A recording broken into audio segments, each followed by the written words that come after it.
เชื่อว่าหลายคนยังคงสงสัยและสับสนกับคำถามที่ว่าชาวอียิปต์โบราณเป็นคนดำหรือไม่คำถามนี้ดูเรียบง่ายแต่รายละเอียดเบื้องหลังคำตอบของมันกลับลึกซึ้งและมีหลายชั้นซ่อนอยู่ตั้งแต่คำจำกัดความเรื่องเชื้อชาติไปจนถึงการบิดเบือนจากวาทกรรมทางการเมืองสมัยใหม่ในยุคที่เราถูกบอกว่าแอฟริกาเท่ากับคนดำและอียิปต์อยู่ในแอฟริกาจึงควรเป็นอารยธรรมของคนผิวดำแต่ความจริงแท้กลับแตกต่างอย่างสิ้นเชิงเมื่อเรากลับไปค้นหาหลักฐานจากโบราณคดีมานุษยวิทยาภาพวาดฝาผนังและแม้แต่พระคัมภีร์ไบเบิลเองเราจำเป็นต้องเดินทางย้อนเวลากลับไปยังดินแดนลุ่มแม่น้ำไนล์ผ่านทางประวัติศาสตร์เพื่อเปิดเผยคำตอบว่าชาวอียิปต์โบราณคือใครกันแน่และทำไมเฉดสีของผิวจึงไม่ใช่คำตอบของสำหรับทุกอย่างในหนังฮอลลีวูดหลายๆเรื่องเช่นคลีโอพัตราเป็นผู้หญิงผิวขาวอีกหลายเรื่องกลับแสดงโดยนักแสดงชาวอาหรับผิวเข้มบ้างก็เป็นชาวผิวดำคำถามคือแล้วภาพจริงของชาวอียิปต์คืออะไร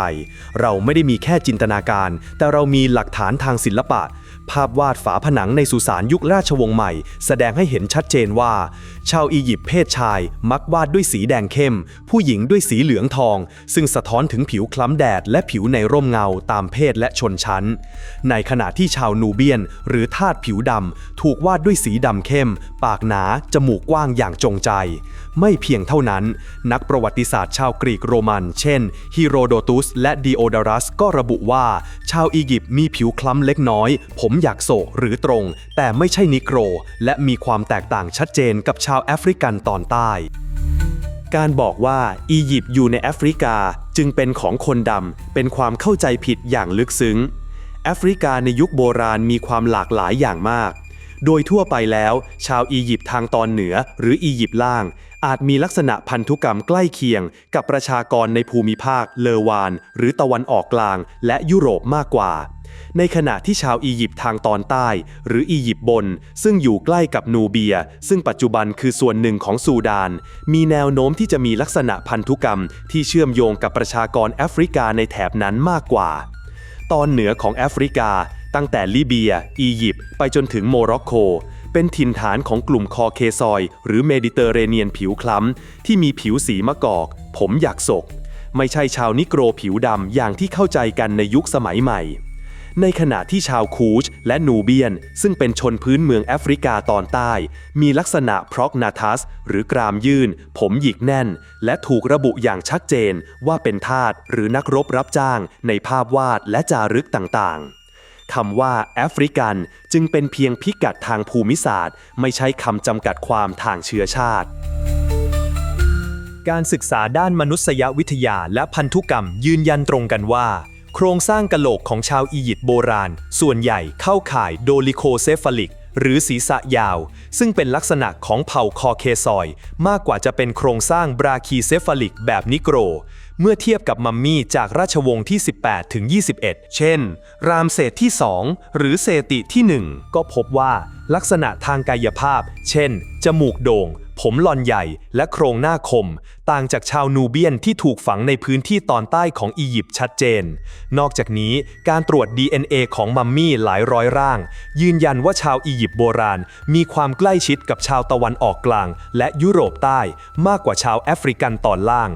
ชาวอียิปต์โบราณไม่ได้มีผิวขาวแบบชาวยุโรปทั้งหมดและก็ไม่ได้เป็นคนผิวดำแบบซับซาฮารันแอฟริกาทั้งหมดแต่มีสีผิวที่หลากหลายตั้งแต่สีน้ำตาลอมแดงสีมะกอกไปจนถึงผิวคล้ำโดยเฉพาะในแถบตอนใต้ของอียิปต์ทั้งหมดนี้ขัดแย้งอย่างสิ้นเชิงกับคำกล่าวว่าอียิปต์คืออารยธรรมของคนด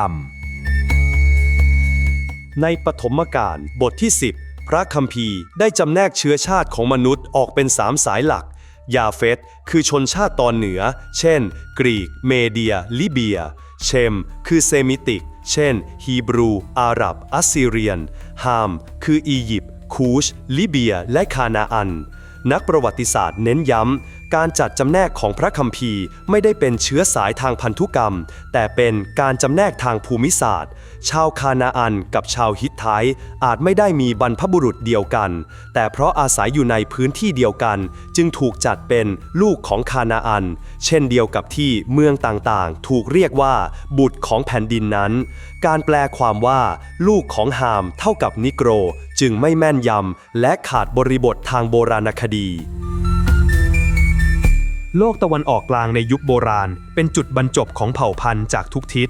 คานาอันมีทั้งอาโมไรต์ผิวขาวดวงตาสีอ่อนเซมิติกผิวคล้ำและฮิตไทอินโดยูโรเปียนที่ปกครองด้วยชนชั้นสูงผิวขาว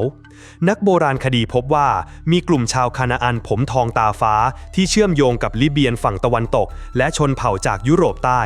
และแม้แต่ในหมู่ชาวยิวเองการตรวจ DNA ยังพบร่องรอยของการผสมกับชาวยุโรปตะวันออกกลางและอาหรับอย่างชัดเจน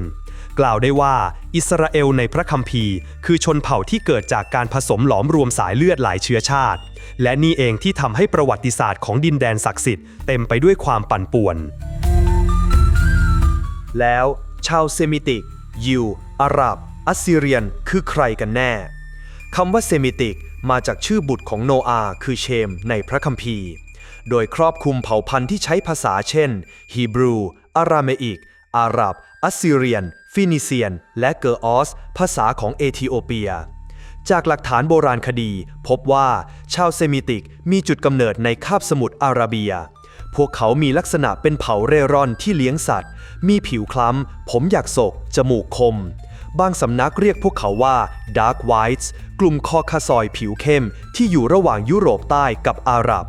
เมื่อเริ่มขยายตัวพวกเขาอพยพขึ้นไปยังเมโสโปเตเมียตะวันตกเฉียงเหนือเข้าสู่คานาอันและแม้แต่เข้าสู่อียิปต์ในฐานะผู้มาเยือนและแรงงานชาวยิวเป็นกลุ่มเล็กภายใต้เครือเซมิติกนี้พวกเขาต้องต่อสู้เพื่อเอาชีวิตรอดท่ามกลางอำนาจของจักรวรรดิใหญ่เช่นอียิปต์อัสซีเรียและฮิตไทต์แม้ในภายหลังจะถูกกวาดต้อนไปบาบิโลนแต่ชาวยิวก็ได้ซึมซับวัฒนธรรมและวิทยาการของชาวเมโสโปเตเมียไว้ไม่น้อยความซับซ้อนนี้อธิบายได้ว่าทำไม DNA ของชาวยิวในปัจจุบันจึงมีความหลากหลายสูงและการนิยามยิวในเชิงชาติพันธุ์จึงไม่สามารถยึดโยงกับเชื้อสายเดียวได้อีกต่อไปจากจารึกอียิปต์และจดหมายดินเหนียวของอาเคนาเตนหรืออาเคอาเตนพบว่าดินแดนคานาอันในศตวรรษที่ 15 ก่อนคริสตกาลเต็มไปด้วยการปะปนของเผ่าพันธุ์ชาวอียิปต์มีข้าหลวงประจำอยู่ที่เมืองสำคัญเช่นเมกิดโดและเยรูซาเล็มแต่ปล่อยให้หัวหน้าเผ่าท้องถิ่นปกครองแทนชาวคานาอันบางกลุ่มเช่นอาโมไรต์มีลักษณะผิวขาวตาฟ้าผมทองเป็นชนชั้นปกครองหรือกลุ่มที่เข้ามายึดครองพื้นที่จากทางเหนือมีความเกี่ยวข้องกับลิเบียนผิวขาวในอียิปต์ตะวันตกและริฟในแอลจีเรียอีกกลุ่มคือชาวคานาอันเชื้อสายเซมิติกที่มีผิวคล้ำกว่ามากอาศัยอยู่บริเวณชายฝั่งแถบฟินิเซียเช่นไซดอนและตอนในของแผ่นดินอิสราเอลชาวอิสราเอลยุคแรกเมื่อเข้ามาก็ต้องเผชิญกับกลุ่มชาติพันธุ์เหล่านี้เช่นอามาเลกเปริซีมและเรฟาอิมซึ่งล้วนเป็นลูกหลานผสมของชนเผ่าต่างๆแอฟริกาเหนือในอดีตไม่ได้เป็นทวีปของคนดำอย่างที่สื่อสมัยใหม่มักกล่าวถึงแต่มีกลุ่มเผ่าคอเคซอยเช่นลิเบียนกาบิลและริฟที่มีลักษณะผิวขาวหรือคล้ำแดงและมีโครงหน้าแหลมตาชัดเจนแบบยุโรปใต้เมื่ออียิปต์อ่อนแอกลุ่มเหล่านี้ก็มักถูกเกณฑ์เป็นทหารรับจ้างบางคนได้กลายเป็นฟาโรห์ในยุคปลายราชวงศ์เช่นลิเบียนราชวงศ์ที่ 22ในขณะเดียวกันยุโรปก็ค่อยๆผลักดันเชื้อชาติอารยันเช่นชาวอินโดยูโรเปียนลงมายังตะวันออกกลางทำให้เกิดการผสมข้ามทวีปที่ยากจะจำแนกเป็นเส้นตรงอียิปต์โบราณคือพื้นที่อันกว้างใหญ่ไพศาลเป็นจุดรวมเผ่าพันธุ์ที่หลากหลายซึ่งอียิปต์โบราณแทบไม่มีชาติพันธุ์บริสุทธิ์ใดเหลืออยู่เลยดังนั้นแนวคิดเรื่องสีผิวจึงเป็นเพียงปลายยอดภูเขาน้ำแข็งที่บดบังความซับซ้อนที่แท้จริงของประวัติศาสตร์ชาติพันธุ์เอาไว้ถ้าเราต้องการจะเข้าใจประวัติศาสตร์อย่างลึกซึ้งเราจำเป็นต้องมองข้ามวาทกรรมยุคใหม่และกลับไปดูที่โครงสร้างของกะโหลก DNA ภาษาภาพฝาผนังและการตั้งถิ่นฐาน อียิปต์โบราณไม่ใช่คนขาวไม่ใช่คนดำแต่เป็นของมนุษย์กลุ่มหนึ่งที่เกิดจากการกลั่นกรองหลายพันปีของวิวัฒนาการสงครามและการผสมสายเลือดในจุดศูนย์กลางอารยธรรมของโลกเก่าแห่งหนึ่ง